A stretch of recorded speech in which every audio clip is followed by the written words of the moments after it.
Psalm 27. Psalm 27. Pastor Brown gave me an assignment of examining the concept of light in the Psalms. And we'll be taking 4 weeks to do this, looking at various usages of light in the Psalms. When I got the assignment, though, it said light or, and said 4 weeks. I'm like, light or what? And until I realized that or is the Hebrew word for light. There was no, I was like, what's the other part of the choice? What if I don't want to do light? No, light is it. We are going to examine this because light is actually used in multiple different ways in the Psalms.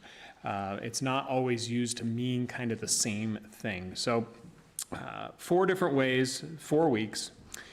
So before we look at tonight's example in Psalm 27, just think out loud. Anybody could tell what are some things that we use light for in this world? Yes? Clarity, okay. Anybody else? Ideas. Light. Yep. To see, right. How we can use light, it's related to what Nate said. It's we could say that somebody showed some light on the situation, shed light on the situation, right, made it more clear, allows us to see where we're going, reveals things in the darkness, right? We turn on the light when something is dark. If you get creative, get your your magnifying glass out, you can concentrate light into heat. We'll say that the light turned on in my head, right? Something clicked. I kind of brought in a knowledge of something. In that case, would be enlightened. So light used in there. Yes, Carl? The light also warns us as a lighthouse or flashing. Oh, I like that. That's good. Yep. I don't have that on my list. That's really good. So light there can be information provided to us because of that light and how it's used to convey a message. In that case, danger. So our example tonight is right in verse 1 of Psalm 27. We're going to read the whole psalm, but just pay attention. Light is only going to get mentioned once in the psalm, but we are going to actually look at the entire psalm tonight. So I'm going to read it, and then we'll get into this lesson for tonight. The Lord is my light and my salvation. Whom shall I fear? The Lord is the defense of my life. Whom shall I dread? When evildoers came upon me to devour my flesh, my adversaries and my enemies, they stumbled and fell. Though a host encamp against me, my heart will not fear. Though war arise against me, in spite of this, I shall be confident. One thing I have asked from the Lord, that I shall seek, that I may dwell in the house of the Lord all the days of my life, to behold the beauty of the Lord and to meditate in his temple. For in the day of trouble he will conceal me in his tabernacle. In the secret place of his tent he will hide me. He will lift me up on a rock. And now my head will be lifted up above my enemies around me. And I will offer in his tent sacrifices with shouts of joy. I will sing, yes, I will sing praises to the Lord. Hear, O Lord, when I cry with my voice, and be gracious to me and answer me. When you said, seek my face, my heart said to you, your face, O Lord, I shall seek. Do not hide your face from me. Do not turn your servant away in anger. You have been my help. Do not abandon me nor forsake me, O God of my salvation. For my father and my mother have forsaken me, but the Lord will take me up. Teach me your way, O Lord, and lead me in a level path because of my foes. Do not deliver me over to the desire of my adversaries, for false witnesses have risen against me, and such as breathe out violence. I would have despaired unless I had believed that I would see the goodness of the Lord in the land of the living. Wait for the Lord. Be strong and let your heart take courage. Yes, wait for the Lord. So this light, verse 1, the Lord is my light and my salvation. Whom shall I fear? One thing I think we could say from what the psalmist, what David here says in the psalm, is that light in this case brings confidence. He says in verse 1, whom shall I fear? Verse 3, my heart will not fear. Verse 3, in spite of this, I will be confident. Now, that is through the Lord, who he says is his light. So how can the Lord bring confidence as our light? Well, one thing it does not do, the Lord does not say that I will be your confidence because I will get rid of all your troubles. You don't have to worry about it. The Lord will take care of all your troubles and sweep them away. You don't have to worry about that. Well, that's not true, right? That's immediately in verses 2 and 3, evildoers came to devour my flesh, adversaries, enemies, a host encamps against me.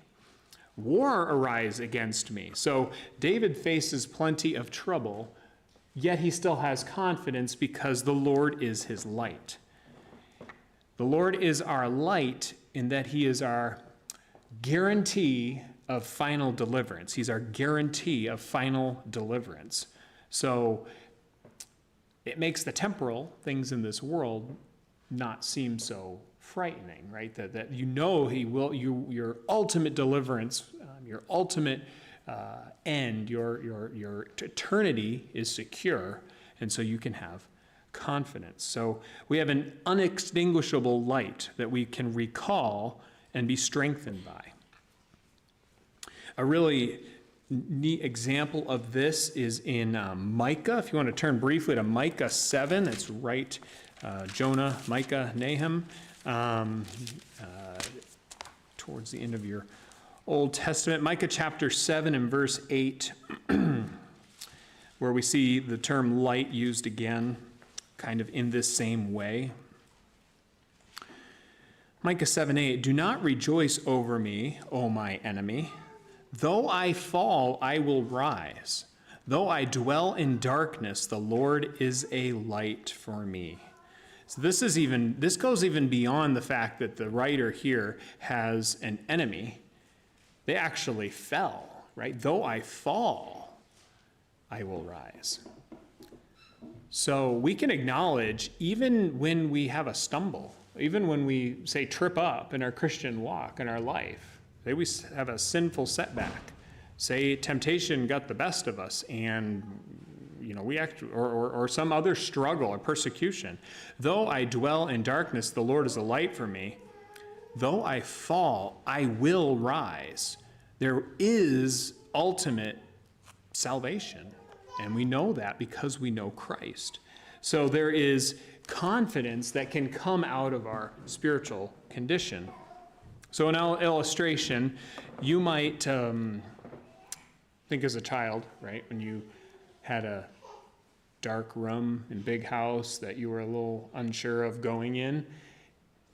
If mom or dad was there to reach up and hold their hand and they were to walk in with you, you had all the confidence in the world to walk into that room. You're like, no problem.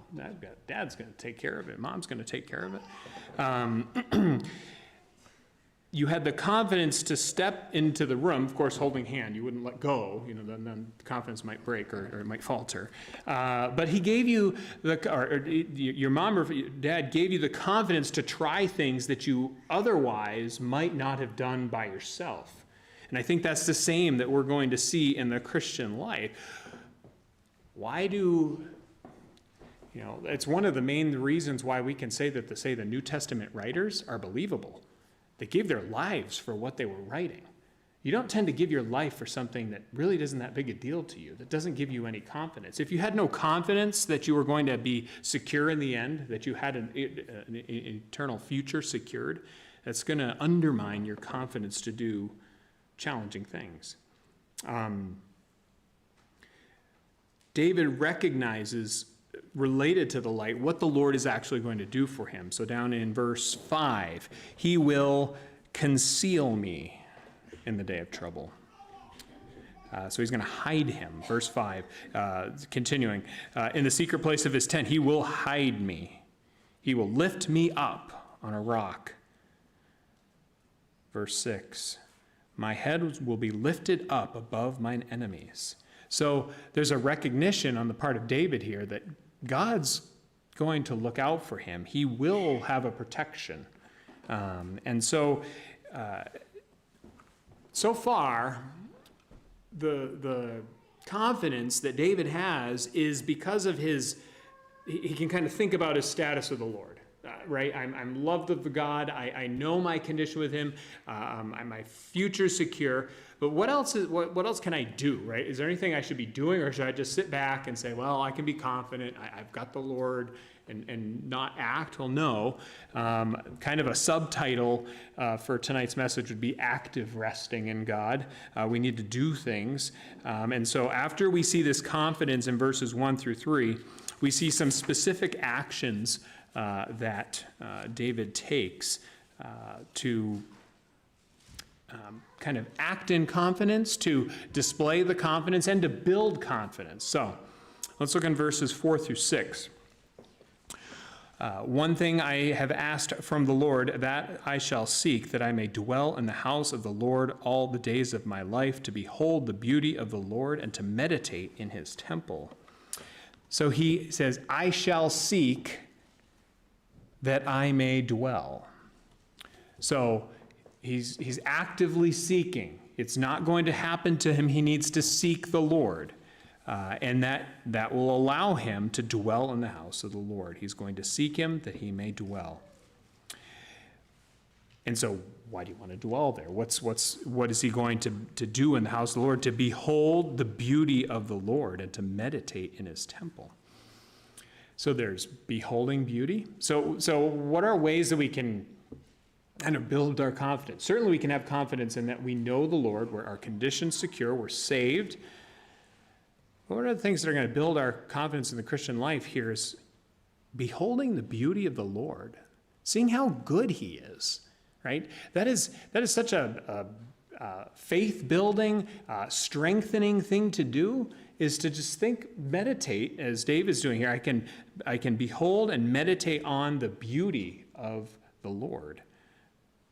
It's like, well, how would beauty of God build my confidence? Well, I'm seeing how wonderful this God is. It can be confidence that I've put my trust in the right thing. I've put my trust in the most beautiful thing there is, the most wonderful thing there is, the most powerful thing there is, the God of heaven. And so that can help build confidence. So David takes action here in verses 4, 5, and 6 to know the Lord more. I'm going to seek him. I'm going to behold him. I'm going to be in his house. I'm going to sing his praises, verse 6. And then, so there's action number 1. In verses 7 through 10, there's action that David takes to preserve communion with the Lord. So let me read those. Hear, O Lord, when I cry with my voice, and be gracious to me and answer me. When you said, seek my face, my heart said to you, your face, O Lord, I shall seek. Do not hide your face from me. Do not turn your servant away in anger. You have been my help. Do not abandon me nor forsake me, O God of my salvation. For my father and my mother have forsaken me, but the Lord will take me up. So there's an action, right? He begins in verse 7. So he's asking to be heard, but really the action's in verse 8, where when you said, seek my face, my heart said to you, your face, O Lord, I shall seek. So I'm going to seek the Lord. Do not hide your face from me. Do not turn your servant away in anger.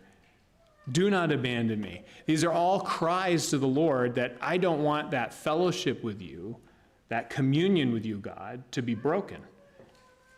So actively desiring to know the Lord more in verses 4 through 6. And what we're seeing here in verses 7 through 10 is actively wanting to preserve a communion, preserve a relationship with God, to not have something that would cause God to turn his face away, because what? Others are turning their face away, right? Even father and mother have forsaken me, verse 10. We could have very close acquaintances forsake us. And in some cases, that might undermine our confidence, right? That might shake the ground beneath us. But we know that's not the case with the Lord. But It's different than just than sitting back and saying, well, I know the Lord's always going to be there. I'm actively seeking him. I'm saying, Lord, I know that you will not turn away from me, but crying to him to keep that communion with you.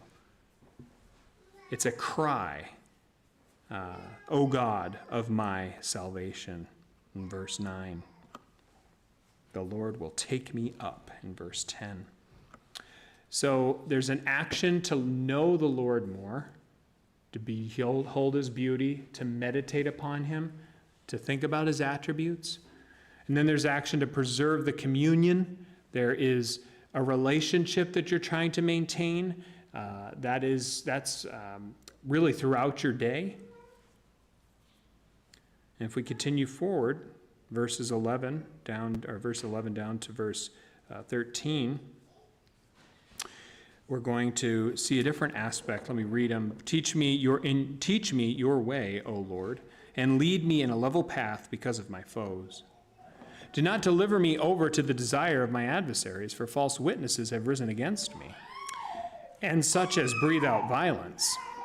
I would have despaired unless I had believed that I would see the goodness of the Lord in the land of the living. So David here knows the Lord, right? He knows about him. He's seen his deliverances. But what does he ask in verse 11? Teach me your way. Do we think at this point David probably knows some of the way of the Lord? I bet he does, right? I bet he's seen him at work already. Teach me your way. Always wanting to learn more about the way of the Lord. Never coasting. Because what's that going to build? It's teach me your way, lead me. He recognizes the worth, the beauty of the Lord, and he desires to know God's way more than any other way.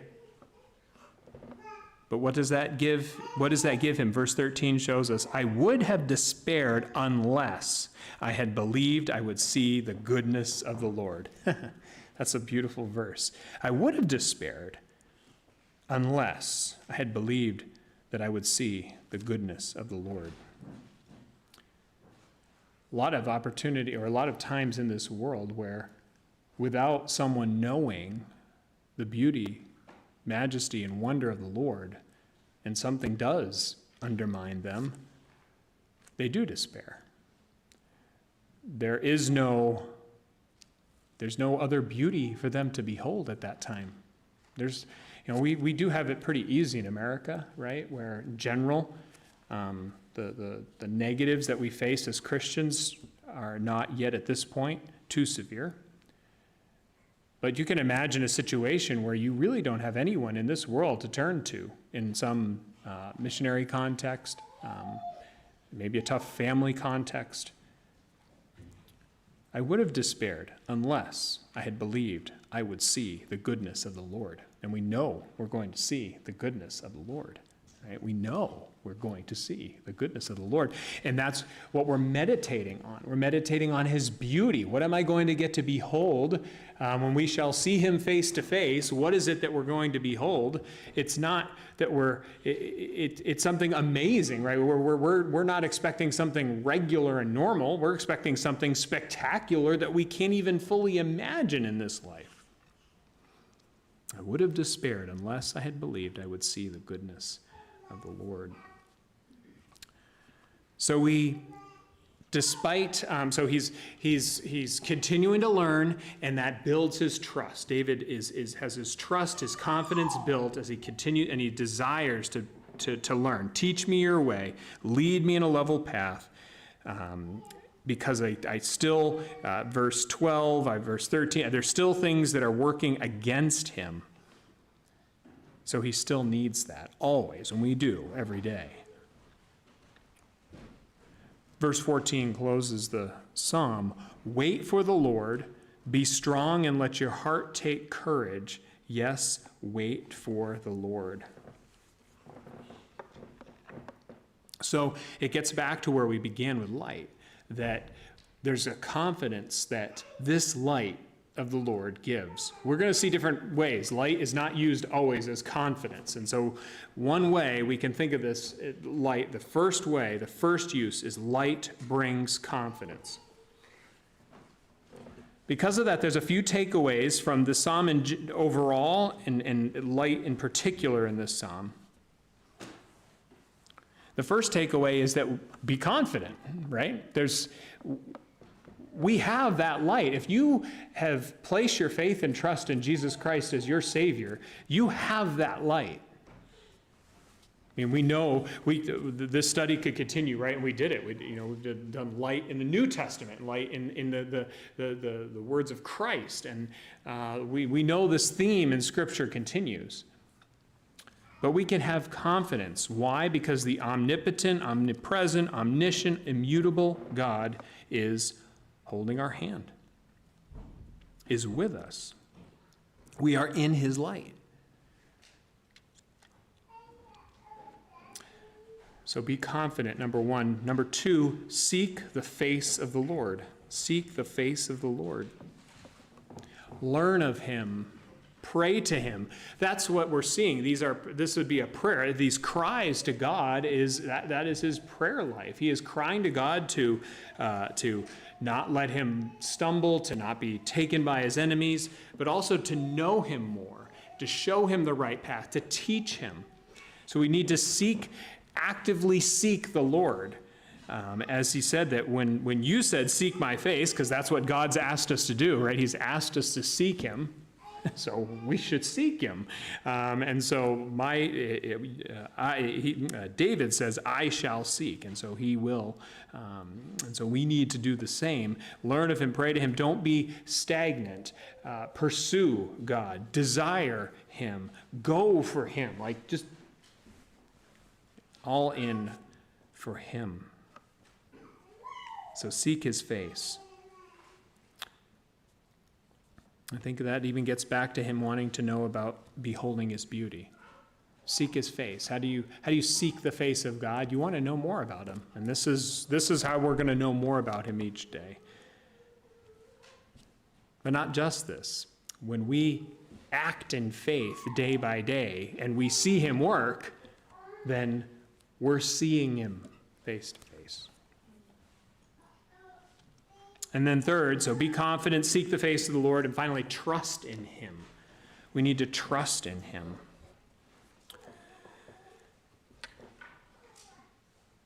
If something else was my light, my confidence would be shaky, right? You think about that same scenario where you go into the dark room, you've got your flashlight, it builds confidence, and then blink, blink, blink, blink, blink, blink, blink, dead.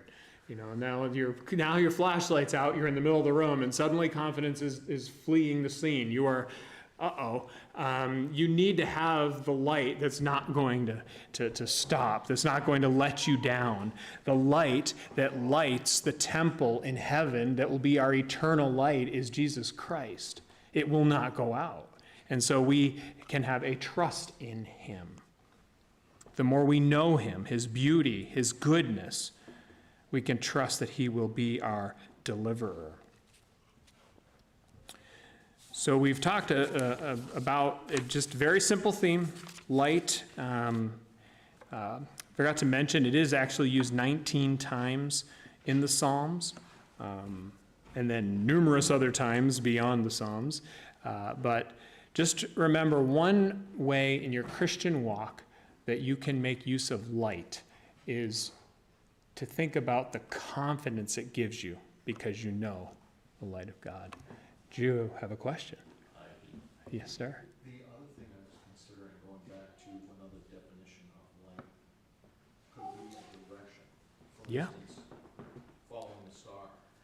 Yep. When the shepherds were following the star Yep. to get the mountain. Thy word is a lamp unto my feet, a light on my path, right?